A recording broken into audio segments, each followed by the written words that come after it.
Hello everyone, welcome to GK tricks. इस video में हम राजस्थान जीके के इंपॉर्टेंट क्वेश्चंस के बारे में डिस्कस करेंगे, जो कि आपके आगामी एग्जाम्स के लिए काफी इंपॉर्टेंट है। जितने भी एक्स्ट्रा फैक्ट होंगे मैं आपको साथ ही बताता चलूंगा, उनका भी आप साथ में ध्यान रखें, वो भी आपके एग्जाम्स के लिए काफी इंपॉर्टेंट है। तो हमने पिछली जो सीरीज में महिला सुपरवाइजर एग्जाम्स के लिए वीडियो बनाए थे, प्रत्येक वीडियो में से दो तीन क्वेश्चन देखने को मिले थे। तो अब जो आपका एग्जाम है उसमें भी यहाँ से क्वेश्चन जरूर देखने को मिलेंगे। तो वीडियो आप एंड तक जरूर देखें, आपको 100% यहाँ से बेनिफिट मिलेगा। इस वीडियो का हम टारगेट रखते हैं 500 लाइक्स का, ठीक है। 500 लाइक्स का टारगेट रखते हैं। तो जो ये आपके लाइक्स होते हैं यही हमें मोटिवेट करते हैं आपके लिए इंपॉर्टेंट क्वेश्चंस और वीडियो बनाने के लिए। तो चलिए फ्रेंड्स शुरू करते हैं। फर्स्ट क्वेश्चन दे रखा है, प्रजामंडल आंदोलन के दौरान जोधपुर जेल में अव्यवस्था व अन्याय के विरुद्ध भूख हड़ताल करने के कारण स्वास्थ्य खराब हो जाने से 19 जून 1942 को किस स्वतंत्रता सेनानी की मृत्यु हो गई थी। तो वीडियो को पॉज करके आप आंसर लगाने की कोशिश करें, इससे आपको आपकी तैयारी का भी पता चलेगा। तो अब मैं इस क्वेश्चन का आंसर बताता हूँ। इस क्वेश्चन का सही आंसर है 3rd नंबर ऑप्शन, बाल मुकुंद बिस्सा। बाल मुकुंद बिस्सा की मृत्यु हो गई थी 19 जून 1942 को। किस कारण? भूख हड़ताल के कारण। ये आप ध्यान रखें। इन्होंने अव्यवस्था और अन्याय के विरुद्ध जोधपुर जेल में भूख हड़ताल की थी, ठीक है। और इनका स्वास्थ्य खराब हो गया और 19 जून को यहाँ पर इनकी मृत्यु हो गई थी, ठीक है। ये आप ध्यान रखें। ये क्वेश्चन 1-2 बार रिपीट हुआ है एग्जामों में, तो इसका आप ध्यान रखें। तो यहाँ पर आया है जोधपुर। तो अब थोड़ा सा जोधपुर प्रजामंडल के बारे में बात कर लेते हैं। काफी इंपॉर्टेंट है, एग्जाम में पूछ जाता है। तो जोधपुर प्रजामंडल की स्थापना हुई थी 1934 में। किसने की थी जोधपुर प्रजामंडल की स्थापना? ये की थी भंवरलाल सराफ ने। ये आप ध्यान रखें। जो ये बाल मुकुंद बिस्सा है, इन्होंने जोधपुर में जवाहर खादी भंडार की भी स्थापना की थी। ये भी आप साथ में ध्यान रखें। जोधपुर प्रजामंडल से संबंधित 2 क्वेश्चन और भी पूछे जाते हैं एग्जाम में, उनका भी आप ध्यान रखें। 2 कांड हुए थे, 2 आंदोलन जोधपुर प्रजामंडल में। तो कौन कौन से? एक था डाबड़ा कांड, इसका आप ध्यान रखें। डाबड़ा कांड का कब हुआ था? ये हुआ था 13 मार्च 1947 को हुआ था। और इसके अलावा एक हुआ था चंडावल आंदोलन। ये भी जो ये जोधपुर प्रजामंडल है इनसे संबंधित है। तो ये कब हुआ था? ये हुआ था 1945 में, ठीक है। तो इन दोनों का आप जरूर ध्यान रखें, इंपॉर्टेंट है। जो ये डाबड़ा कांड है ये कहाँ हुआ था? ये हुआ था डीडवना नागौर में। तो इस एस्पेक्ट का आप साथ में ध्यान रखें, जो आपके एग्जाम में पूछा जा सकता है। तो नेक्स्ट क्वेश्चन देखते हैं, निम्नलिखित में से कौन एक भरतपुर राज्य के स्वतंत्र आंदोलन के नेता थे? तो ये भी इंपॉर्टेंट क्वेश्चन है। इस क्वेश्चन का जो सही आंसर है वो है ऑप्शन नंबर 3, किशन लाल जोशी, ठीक है। तो ये आप ध्यान रखें। अब थोड़ा सा बात कर लेते हैं जो भरतपुर के और जो महत्वपूर्ण व्यक्ति है उनके बारे में। इनके अलावा एक है मास्टर आदित्येंद्र, ठीक है। इन्होंने 1938 में भरतपुर प्रजामंडल की स्थापना की थी। इनके साथ और किन्होंने की थी? जुगल किशोर चतुर्वेदी और जो गोपीलाल यादव थे, इन तीनों ने मिलकर जो ये भरतपुर का प्रजामंडल है इसकी स्थापना की थी। तो इंपॉर्टेंट फैक्ट है, इसका आप ध्यान रखें, एग्जाम में पूछा जाता है। एक क्वेश्चन एग्जाम में ये भी पूछा जाता है कि जो शेर ए भरतपुर किसको कहा जाता है, ठीक है। शेर ए भरतपुर, तो ये भी एग्जाम में पूछा जाता है, इसका भी आप ध्यान रखें। गोकुल जी वर्मा, आप ध्यान रखना, गोकुल जी वर्मा को भरतपुर का शेर ए भरतपुर कहा जाता है। इंपॉर्टेंट फैक्ट, इसका आप ध्यान रखें। नेक्स्ट क्वेश्चन दे रखा है, बागड़ के गांधी के नाम से विख्यात स्वतंत्रता सेनानी थे। तो ये कौन थे? ये थे Bhogilal Pandya. 4th number option इसका सही आंसर है।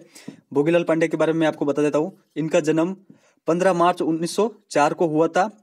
इनको पद्म विभूषण भी मिल चुका है, ये आप ध्यान रखें।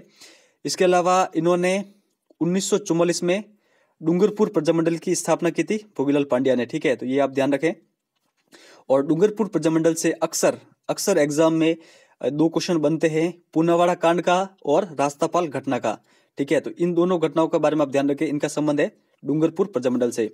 जो पूनावाड़ा कांड है वो कब हुआ था? ये हुआ था मई 1947 में, ठीक है। और इसी के 1 महीने बाद यानी जून 1947 में रास्तापाल घटना हुई थी, ठीक है। 19 जून 1947। तो ये आप ध्यान रखें, काफी इंपॉर्टेंट है। पूनावाड़ा कांड में जो ये अंग्रेज थे, अंग्रेजों ने जो रियासतों के सैनिक थे उन्होंने शिवराम भील की पिटाई की थी, ठीक है। और रास्तापाल कांड, जो रास्तापाल घटना है इसका तो लगभग सभी को पता है कि जो नानाबाई थे और कालीबाई थी वो मारी गई थी, ठीक है। और जो सेंगाबाई अध्यापक थे वो घायल हो गए थे इस घटना में। तो ये इंपॉर्टेंट फैक्ट है, इनका आप ध्यान रखें एग्जाम की दृष्टि से। नेक्स्ट क्वेश्चन देखते हैं, स्वतंत्रता संग्राम के लिए सबसे कम आयु के शहीद थे, ये कौन थे? तो ये भी इंपॉर्टेंट क्वेश्चन है, अधिकतर स्टूडेंट को ये पता नहीं होगा, तो इसका आप जरूर ध्यान रखें। तो स्वतंत्रता संग्राम के सबसे कम आयु के शहीद थे Khudiram Bose. 3rd number option इसका सही आंसर है।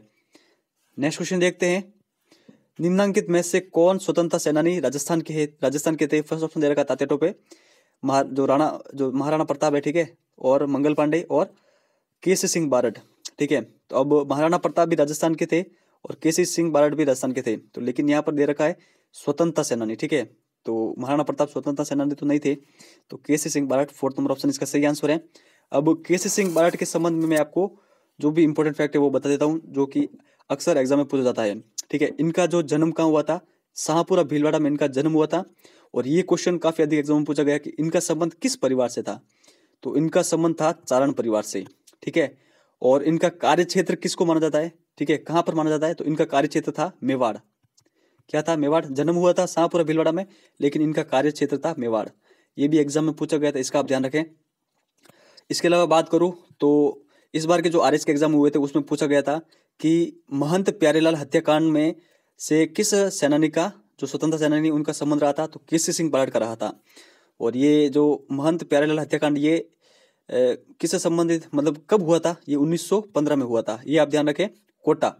कोटा के महंत प्यारेलाल की हत्या के नाम में इनका नाम आया था और इस कारण इनको हजारीबाग जेल झारखंड में बंद कर दिया गया था, केसी सिंह बारड को, ठीक है। इनसे संबंधित एक क्वेश्चन ये भी पूछा जाता है कि चेतावनी चुंगटिया किसने लिखे, तो ये भी इन्होंने लिखे थे 1903 में। मेवाड़ के महाराणा थे फतेह सिंह, उनको लॉर्ड कर्जन के दिल्ली दरबार में भाग लेने से रोकने के लिए इन्होंने 13 चेतावनी सौटे लिखे थे, सौटे यानी दोहे लिखे थे, जिनको चेतावनी का चुंगटिया कहा जाता था।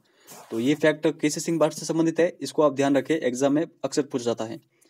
नेक्स्ट क्वेश्चन देखते हैं, राज्य की, तो ये तो क्वेश्चन हो गया, ठीक है। राज्य की निष्ठुरता और जेल में अन्याय के खिलाफ भूख हड़ताल के कारण मारवाड़ लोक परिषद के किस नेता की मृत्यु 19 जून 1942 को हो गई थी, तो ये हमने ऊपर क्वेश्चन देखा था, मैंने आपको बोला था ये क्वेश्चन काफी अधिक में रिपीट हुआ है, तो आप देख सकते हैं।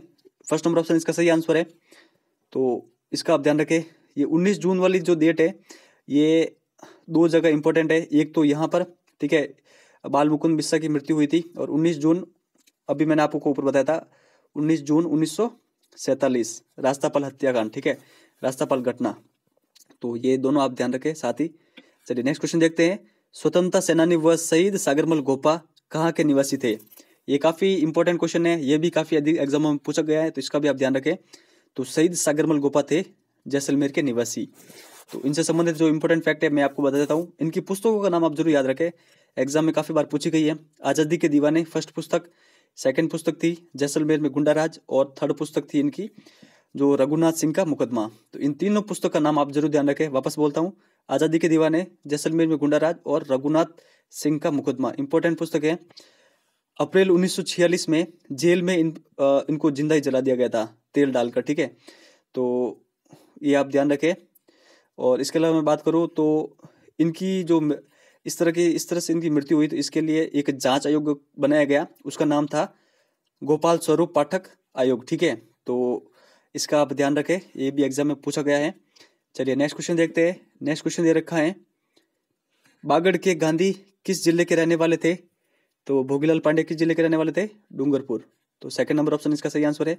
इनसे संबंधित जो एक्स्ट्रा फैक्ट है वो हमने आगे डिस्कस कर लिए हैं।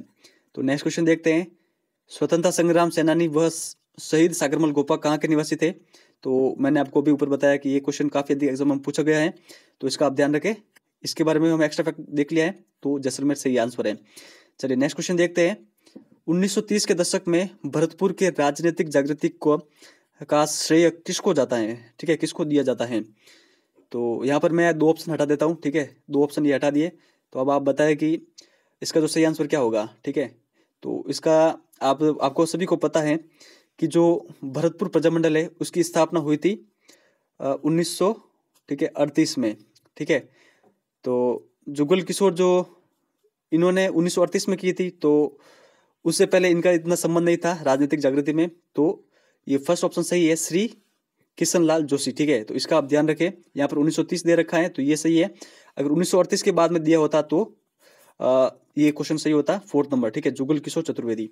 तो फर्स्ट नंबर ऑप्शन इसका सही आंसर है, इसका आप ध्यान रखें। नेक्स्ट क्वेश्चन देखते हैं, हटुंडी अजमेर में जो गांधी आश्रम की स्थापना किसने की थी? तो हटुंडी अजमेर में गांधी आश्रम की स्थापना की थी हरिभाऊ उपाध्याय ने। थर्ड नंबर ऑप्शन इसका सही आंसर है। तो हरिभाऊ उपाध्याय से संबंधित थोड़ा जो फैक्ट है एग्जाम में पूछा जाता है उनके बारे में बात करते हैं। पत्र पत्रिका की बात करते हैं। इनके जो पत्र पत्रिकाएं कौन कौन सी है जो इनके द्वारा लिखी गई है? एक थी सरस्वती, सेकंड उधमपुर, और एक थी मालव मयूर पत्र, ठीक है, पत्र पत्रिकाएं। तो ये आप ध्यान रखें। और इन्होंने एक समाचार पत्र भी निकाला था 1927 में, इसका भी आप ध्यान रखें, जो इस बार आरएस के एग्जाम में पूछा गया था, त्याग भूमि। तो ये आप ध्यान रखें, इस बार एग्जाम में पूछा गया था कि जो त्याग भूमि है, त्याग भूमि समाचार पत्र, उसके संपादक कौन है? तो ये है हरिभाऊ उपाध्याय। तो इसका आप जरूर ध्यान रखें, अजमेर से निकाला था। नेक्स्ट क्वेश्चन देखते हैं, राजस्थान के स्वतंत्रता सेनानी व उनके कार्य क्षेत्र के संबंध में गलत युग्म को पहचानिए। तो फर्स्ट दे रखा है अर्जुनलाल शेट्टी उदयपुर, सेकंड दे रखा है जय नारायण व्यास जोधपुर, थर्ड नंबर दे रखा है केसर सिंह बाराट मेवाड़, और फोर्थ नंबर दे रखा है गोविंद गिरी वागड़। तो यहाँ पर जो गलत युग्म है वो है अर्जुनलाल शेट्टी, ठीक है। तो अर्जुनलाल शेट्टी से संबंधित थोड़ा जो इम्पोर्टेंट फैक्ट है वो हम बात कर लेते हैं। अर्जुनलाल शेट्टी का जो जन्म हुआ था वो हुआ था जयपुर में, ठीक है, जयपुर में हुआ था। और अर्जुनलाल शेट्टी ने अपने अंतिम दिनों में जो ये पढ़ाया करते थे कहाँ पर? अजमेर जिले में, ठीक है। तो ये आप ध्यान रखें। तो इनका कार्य क्षेत्र था अजमेर जिला, ठीक है। इसके अलावा थोड़ा बात करते हैं अर्जुनलाल शेट्टी से संबंधित। इनका जो नाम आया था, एक तो दिल्ली षड्यंत्र केस में, और एक आया था 1913 के जो निमेज हत्याकांड है, निमेज आरा हत्याकांड, उसमें आया था। तो इसके कारण इनको वेल्लूर जेल कर्नाटक में बंदी बना दिया गया था अंग्रेजों द्वारा। तो ये आप ध्यान रखें अर्जुनलाल शेट्टी से संबंधित। और इनकी पुस्तकों का नाम आप जरूर ध्यान रखें। इनकी दो पुस्तकें थी, स्त्री मुक्ति और शूद्र मुक्ति।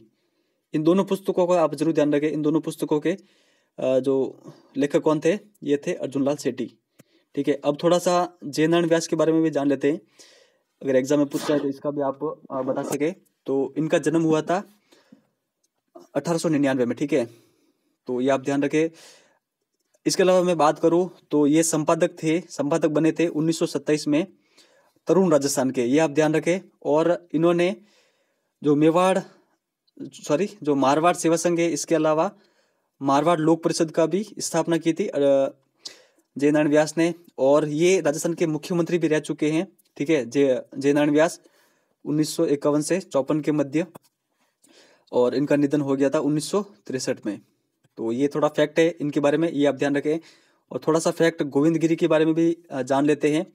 इन्होंने भगत आंदोलन चलाया था, ठीक है। और इन्होंने संप सभा की भी स्थापना की थी 1883 में सुरजी भगत के साथ, ठीक है। इन दोनों ने मिलकर संप सभा की स्थापना की थी। और एक बार मतलब संप सभा का अधिवेशन चल रहा था, कब? 17 नवंबर, ये इंपॉर्टेंट डेट है, इसका आप ध्यान रखना। 17 नवंबर 1913 को मानगढ़ पहाड़ी पर संप सभा की एक मतलब आयोजित हो रही थी सभा। वहां पर मतलब पुलिस ने फायरिंग कर दी और 1500 से अधिक भील वहां पर मारे गए थे। तो ये फैक्ट इंपॉर्टेंट है। एक बार एग्जाम में पूछा गया था कि जो ये गोविंद गिरी है, ये इनका मतलब झंडे का रंग क्या है? तो ये एग्जाम में पूछा गया था कि गुलाबी है, काला है, सफेद है या फिर हरा है। तो ये आप ध्यान रखें, इनका जो झंडे का रंग है वो है सफेद, जो कि अहिंसा का प्रतीक है। ये इंपॉर्टेंट फैक्ट है, इसका आप ध्यान रखें। केसर सिंह बाराट के संबंध में हम ऊपर डिस्कस कर चुके हैं। तो अब देखते हैं निम्न में से किस राज्य से सागरमल गोपा का संबंध था? तो ये जैसलमेर। तो इसका आप जरूर ध्यान रखें कि एक बार बार रिपीट होने वाला क्वेश्चन है। तो अब नेक्स्ट स्लाइड की ओर चलते हैं। अब यहाँ पर जो ये प्रमुख व्यक्तित्व दे रखे हैं, ठीक है, उनके उपनाम के बारे में देखते हैं, जो कि अक्सर एग्जाम में पूछे जाते हैं। तो चलिए देखते हैं। फर्स्ट नंबर दे रखा है राजस्थान का जतीन दास, तो ये हैं बाल मुकुंद बिस्सा, ठीक है। इनके बारे में एक्स्ट्रा फैक्ट बता चुका हूँ जो इंपॉर्टेंट है। राजस्थान का गांधी किसको कहा जाता है? तो राजस्थान का गांधी कहा जाता है गोकुल भाई भट्ट को। इन्होंने, इनसे संबंधित भी इंपॉर्टेंट फैक्ट है, ये भी बता देता हूँ। इन्होंने सिरोही प्रजामंडल की स्थापना की थी 1939 में। तो ये इनसे संबंधित फैक्ट है, ये ध्यान रखें। और ये आपको ध्यान में होना चाहिए कि इनको राजस्थान का गांधी कहा जाता है। वागड़ का गांधी भोगीलाल पांड्या को कहा जाता है। गांधी जी की मानस पुत्री, ये किसको कहा जाता है? श्रीमती सत्यभामा, ठीक है, बूंदी, इनको कहा जाता है जो गांधी जी की मानस पुत्री। आगे दे रखा है गांधी जी के 5वें पुत्र सेठ जमनालाल बजाज, तो इनको गुलाब नंबर 4 भी कहा जाता है और गांधी जी के 5वें पुत्र भी कहा जाता है। और इनका संबंध है सीकर जिले से काशी के बांस के रहने वाले थे सेठ जमनालाल बजाज। आगे दे रखा है राजस्थान का नेहरू, ये किसको कहा जाता है? जुगल किशोर चतुर्वेदी, भरतपुर। आगे दे रखा है राजस्थान का लौह पुरुष दामोदर दास, ठीक है, दामोदर लाल व्यास, इनको कहा जाता है लौह पुरुष राजस्थान का, ठीक है। आगे देखते हैं, आगे दे रखा है राजस्थान का नरसिंह, ये किसको कहा जाता है? ये कहा जाता है भक्त कवि दुर्लभ को। राजस्थान का मामा बालेश्वर दयाल, आदिवासियों की मसीहा मोतीलाल तेजावत को। तो इनसे मोतीलाल तेजावत से संबंधित मैं आपको इंपॉर्टेंट फैक्ट बता देता हूँ जो कि एग्जाम में अक्सर पूछा जाता है। तो इन्होंने नेतृत्व किया था इक्की आंदोलन का। इक्की आंदोलन का एक दूसरा नाम है जो कि एग्जाम में पूछा जाता है, इसका भी आप ध्यान रखें, भूमट भील आंदोलन, ठीक है। भूमट भील आंदोलन इक्की आंदोलन का दूसरा नाम है, इसका नेतृत्व किया था मोतीलाल तेजावत ने। ये जो इसमें एक रियासत है विजयनगर रियासत, ठीक है। इक्की आंदोलन हुआ था, इसमें एक रियासत है विजयनगर रियासत, उसका एक गांव है नीमड़ा। नीमड़ा गांव में एक जो ये कांड हुआ था इक्की आंदोलन, ठीक है। कब हुआ था ये भी आप ध्यान रखें, 7 मार्च 1922 को ये कांड हुआ था। तो ये इंपॉर्टेंट फैक्ट है, इसका आप ध्यान रखें। अब नेक्स्ट आगे देखते हैं, जो किसान आंदोलन के जनक, ये क्वेश्चन काफ़ी यदि एग्जाम में पूछा गया है। राजस्थान में किसान आंदोलनों के जनक किसको कहा जाता है? विजय सिंह पथिक को कहा जाता है। विजय सिंह पथिक मूलतः बुलंदशहर यूपी के रहने वाले थे। और अगर बात करें तो ये क्रांतिकारी गतिविधियों में काफ़ी संलिग्न थे। इस कारण इनको टॉडगढ़ जेल, ठीक है, जो कि अजमेर में पड़ती है, वहाँ पर बंदी बना दिया गया था। और विजय सिंह पथिक से संबंधित ये क्वेश्चन एग्जाम में काफ़ी अधिक बार पूछा गया है, वो है विद्या प्रचारिणी सभा की स्थापना किसने की थी? तो ये की थी विजय सिंह पथिक ने। कहाँ से? ओछड़ी गांव चित्तौड़ से। तो ये आप ध्यान रखें। इनकी पुस्तक का नाम भी आप ध्यान रखें, what are the Indian state. इनकी पुस्तक का नाम क्या है? What are the Indian state. चलिए अब नेक्स्ट आगे देखते हैं, आधुनिक राजस्थान का निर्माता मोहनलाल सुखाड़िया, राजस्थान के सर्वाधिक समय तक रहे मुख्यमंत्री, 4 बार रहे ये मुख्यमंत्री। राजस्थान का CR दास, किनको कहा जाता है? मुकुट बिहारी भार्गव। आगे दे रखा है दास साहब हरिभाऊ उपाध्याय, इनसे संबंधित एक्स्ट्रा फैक्ट हमने देख लिए हैं, तो इसका आप जरूर ध्यान रखना। जो हमने ऊपर देखे हैं वो उनसे आपको ध्यान होना चाहिए। आगे दे रखा है राजस्थान का सरदार किसको कहा जाता है? हरलाल सिंह खर्रा। आगे दे रखा है राजस्थान का भामाशाह जमनालाल बजाज। तो जमनालाल बजाज के बारे में मैंने आपको ऊपर भी बताया है, तो इनका आप ध्यान रखें, जमनालाल बजाज। तो ये राजस्थान के भामाशाह तो है ही है, इसके अलावा गुलाब नंबर 4 भी कहा जाता है, गांधी का 5वां पुत्र भी इनको कहा जाता है, और सिक्कर काशी के बास के ये रहने वाले थे। तो ये फैक्ट आप ध्यान रखें। आगे दे रखा है, ठीक है, राजस्थान का क्रांतिकारी भामाशाह, ये कौन थे? ये थे सेठ दामोदर दास राठी। तो ये काफ़ी इंपॉर्टेंट फैक्ट है, इसका आप ध्यान रखें। दामोदर दास राठी का एक फैक्ट तो आपने यहाँ पर देख लिया। इनसे संबंधित एक्स्ट्रा फैक्ट बताता हूँ जो कि एग्जाम में अक्सर पूछा जाता है। इन्होंने एक सभा की स्थापना की थी, इस सभा का नाम आपको ध्यान में होना चाहिए, नागरी प्रचारिणी सभा की स्थापना की थी इन्होंने। और इन्होंने ब्यावर में, ठीक है, ब्यावर में कृष्णा मिल की भी स्थापना की थी 1889 में। ये भी आप ध्यान रखें, सेठ दामोदर दास राठी से, ठीक है। और ये कहाँ के रहने वाले थे? पोखरण जैसलमेर के ये रहने वाले थे। जो ये ब्यावर में कृष्णा मिल है, यह सूती वस्त्र, राजस्थान में सूती वस्त्र की प्रथम मिल थी, ठीक है। और सबसे बड़ी मिल पाली जिले में स्थित है, उसका नाम क्या है वो आप कमेंट में लिख के बताएं। तो जो भी स्टूडेंट कमेंट में इसका आंसर लिखेगा मैं उनको रिप्लाई भी करता हूँ, और वो स्टूडेंट सच में काफ़ी बेनिफिट में रहते हैं। तो आप ज़रूर कमेंट किया करें, इससे मुझे भी पता चलता है कि कौन स्टूडेंट एक्टिव है इन सभी के बारे में, अधिक जानने के बारे में। चलिए आगे देखते हैं, राजस्थान का दूसरा भामाशाह किसको कहा जाता है? तो अमरचंद बाठिया को कहा जाता है। नेक्स्ट दे रखा है शेर राजस्थान किसको कहा जाता है? तो रूपमुनि महाराज जी को। रूपमुनि महाराज जी को राजस्थान का शेर ए राजस्थान कहा जाता है, ठीक है। अगर शेर भरतपुर की बात करें तो गोकुल जी वर्मा को कहा जाता है। प्रज्ञा चक्षु ये किसको कहा जाता है? भंवरलाल सुनार को ये कहा जाता है। और चिड़ावा का गांधी, ये क्वेश्चन काफ़ी अधिक बार एग्जाम में पूछा गया है कि चिड़ावा के गांधी किसको कहा जाता है? तो मास्टर प्यारेलाल गुप्ता को चिड़ावा का गांधी कहा जाता है। तो ये जितने भी फैक्ट है ये आपके एग्जाम्स के लिए काफ़ी इंपॉर्टेंट है, ये आपको ध्यान में होने चाहिए। तो फ्रेंड्स, अगर वीडियो आपको अच्छा लगा है तो लाइक और शेयर जरूर करना। जितने भी मैंने आपको एक्स्ट्रा फैक्ट बताए वो भी आपको साथ में ध्यान होने चाहिए। तो वीडियो को अपने अधिक से अधिक फ्रेंड के साथ शेयर जरूर करें। इस वीडियो में बस इतना ही है। Thank you very much for discussion.